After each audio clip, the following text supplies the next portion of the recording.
After Chelsea got knocked out by Brighton out of the FA Cup, I would say this is the best time to play Brighton on because we have to get our revenge back. But who knows? Because I actually don't believe in the words that's coming out of my mouth. Now, let's do a preview for Chelsea versus Brighton. Now, I believe we are playing away. Now, might just have to check that a little bit. But hey, people, welcome back to the channel. Make sure you do subscribe and obviously like the video on your way out. Now, let's start reacting to the press conference. So we're gonna have a look at the injury list first, and then we can go into look at what other rubbish Maresca said in the press conference. Because hey, this man here is becoming very, very good with talking rubbish. I can't lie. Everything he has been saying for the past couple of weeks has just been pure, utter rubbish. Now, in terms of injuries, we already know, I think we knew this before this press conference, that Jackson is going to be out until, I think, around April. Yeah, we saw him against the game we played against Brighton, I think. Yeah, he looked so uncomfortable. No, it wasn't Brighton. It was against... which team did we play? Oh, my God. My brain is fried at the moment. We played... what team did we play, people? I need to have a look at that. I just need to have a look at that. Nah, I can't be this. Nah. Wait, we played. Yeah. Against, was it West Ham? Yeah, West Ham. Yeah, against West Ham. Yeah. Yeah, we saw how uncomfortable he looked. And then McGill came on, and then again he's also injured. The point I was trying to make is when we played against Brighton, we saw how uncomfortable our pressing were. We saw how much Jackson really meant or means to us as Chelsea, and how he actually does so much for the team apart from just scoring goals. Now, that's not me saying that scoring goals is not important, because we've been lacking goals in the past couple of games, I think since around Christmas period. So we do need goals, and goals are important, but we also don't need to take away everything Jackson does for the team, because he's good in pressing, counter-attacking situation. He's also good in linking up play, just on and off the ball. He's really good. His understanding of the game, besides scoring, of course, he is really, really good. And we saw the partnership between him and Cole Palmer has been really, really good. And we saw Cole Palmer wasn't the same without Jackson. Now, I'm not saying that Cole Palmer needs Jackson, but I think he's better off with Jackson than without Jackson. So it's a bit of a loss for us. And the fact that our second striker in McGill is already injured up until the same period around April, if not May, it's very concerning, because I don't look at Christopher Nkunku and feel like we have a backup, because I don't think, and I don't look at him as a 9. Now, it is what it is. We might have to do what Pochettino used to do, put Cole Palmer as a 9. Now, I don't know if that's going to work either. João Felix has left the club. Now, that's another 10 you could have put, maybe replaced with, Cole Palmer. But now that he's going to AC Milan, I don't actually know if that's going to work. So, I don't know. I don't have my faith in Christopher Nkunku. Jadon Sanchez has been performing. Pedro Neto Madueke. So, our front line is going to be really, really, really looking bad. So yeah, man, I think again Romeo Lavia will be back around that same time, around April or end of March. Again, Wesley Fofana, same about that time. Now, my worry is not so much in defense, because I think as much as obviously our defense still looks a bit shaky, we do have some bodies in there. We have Chalaba, Tosin, Cowell, Reece James, Malo Gusto, they're all fit. So whether you rate them or you don't, we at least have bodies. Now, our attack is where I'm mostly worried about, especially going into the Brighton game. I don't think our defense or midfield should be the one to play a bigger role. I think we needed our striker to be in full force, just like how we beat them in the first leg of the season. What else did Maresca say? Yeah, so I think that's just about it with with the injuries. Now, let's move on to some statements that he obviously said. He was talking about Robert Sanchez, and so he basically confirmed that Jurgensen is going to be our first choice goalkeeper. He said, I said that to Philip Solution. I said that The Philip solution was also to give Robert some time to recover mentally and physically, but the idea is not game by game change the keeper.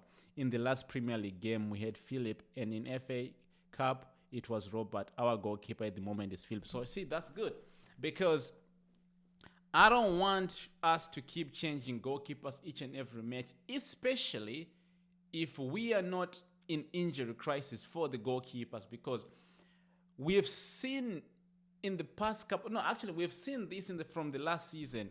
Robert Sanchez doesn't connect well with the defense. So I would like to build that relationship between Jürgensen and our defense. Again, we keep switching players around due to injuries and just the Maresca inconsistent. But hey, the fact that Philip Jürgensen is now a first choice goalkeeper, I can live with that. At least for now, because he can't be worse than Sanchez. He just can't. He can't afford to be worse than Sanchez. So I can live with that. Now, this is what actually pissed me off when every time I read or every time I listen to Maresca talking about the target for the season. Now, before we read this statement here, Chelsea target, it doesn't matter how many injuries we have. It doesn't matter who's coaching Chelsea. It shouldn't matter the owners for Chelsea. Every Chelsea target should never be happy or satisfied with just finishing top 4. We should be competing for the titles. Now, this is Maresca. He's not just talking about the top 4. He's even doubling down the fact that the owners didn't really give him a target. Now, I don't see how that makes any sense because the owners are actually spending money to buy players, even though they are buying kids, right? But the fact that they're still putting their money into that project, it baffles me to say that you're doing that without a target. Anyway, so Maresca, I didn't say the target was top 4. The club never told me that the target was in 2 years to play Champions League. Sorry. The club never told me that. The target was in 2 years to play Champions League, not in 1 year. So you're telling me that if we finish 8th, 9th, 10th, 15th, we don't care. Him, it doesn't even bother him. The club, the owners, they're quite happy. We're just finishing whatever number we finish. As long as in 2 years, we can compete for the Champions League, place. To me, it doesn't make no sense, and I don't want to hear this because I'm used to, when I first supported Chelsea, it was Roman Ibrahimovic. That was my era, about 2008, 2009, I don't know.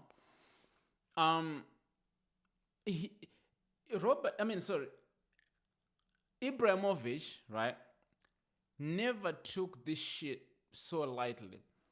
His aim was always to put the club at a higher pedestal. Now, how do you put a club at a higher pedestal? Roman Ibrahimovic knew that the only way was to win cups. Whether it's domestic or European cups, we needed to win. So for us, the minimum, or for him, the minimum was always just going to be top 4. But even then, I've seen him firing coaches just for the fact that they finish in top 4, not winning any trophies. So yeah, I don't like this from Maresca, Maresca also said he will change the way we play. When you don't have a 9, you need to use a different type of a 9, but change the way you play, we'll find a solution. Wingers could be Pedro, Neto, and even Tariq. Now, I understand that because at the end of the day, you can't keep the same way you would play with Jackson, and when you have a player like Jackson not on the pitch and having a player like Christopher Ngungu to cover that, you have to change the way you play. And talking about the change of play here, we as Chelsea fans have been trying to change the way we play. Listen, the way we play or the way we started our season, we were playing really sexy good football. Running behind, beating teams in transition, tiki-taka, using our wingers, inverting our fullbacks, we were really, really playing good football, pressing up top, and all of a sudden, we started playing some sort of football where it's like we've been found out. And I was saying, and I'm sure I can't be the only one, I was saying, Change the way we're playing because it looks like we've been found out. And surely so, we've been found out. Because second half of the season, nothing changed for us. We kept playing the same way we were playing the first part of the season, but only we will not be able to win games by playing that way. So surely it was now high time to change the way we play. Now, the fact that we had to wait for injuries for you to change the way you want to play, it concerns me. It actually concerns me because when we started this season, you were having a different game plan for different games. And then it just went to a point where we're doing the same thing over and over and over again. It's Premier League, my guy. You're always going to get found out. So, hey, man, I hope you do change the way we play because we do need to. So, yeah, I think that's pretty much it. Yeah, that's pretty much it. I'm not actually sure if we are able to call out some loans in season. I don't actually sure. But because they are players, we might even be able to call them even when the window shut. I'm not actually sure how that works. But hey, talking about Brighton here, it's a team that looked like they found a way to play Chelsea just because of that game, they lost 4-2 to Chelsea. And even in that game, right, apart from Cole Palmer's free kick, we didn't actually look like a team that deserved to win. It was all Brighton's mistake when they were trying to play from the back and we just kind of got the ball into their areas and just kind of take, our chances. But yeah, again, Brighton is the kind of team you never know what you're going to get. You might get A plus Brighton or you might even get a C, D plus. But anyway, people, man, there's nothing really for me to dig into. We wanted just to do the press conference reaction and my prediction for the game. I can't even give you the lineup because I don't actually know how we're going to play. But what I can say is, can I see Reece James tomorrow because we do need him? Malo Gusto, he played last time. Or did he come as a sub? I can't remember. But can we see Malo Gusto in there? Reece James in there. And the usuals, Cucurella, Cole Palmer, Sancho, Pedro Neto, Madueke, whichever way, they're both scrubs at this point anyway. But yes, people, make sure you do subscribe to the channel, and I'm gonna give my prediction. I think it's gonna be 3-1 Chelsea because I do think that we need to play with our hearts this time, and we need to win. So yeah, people, I'm out.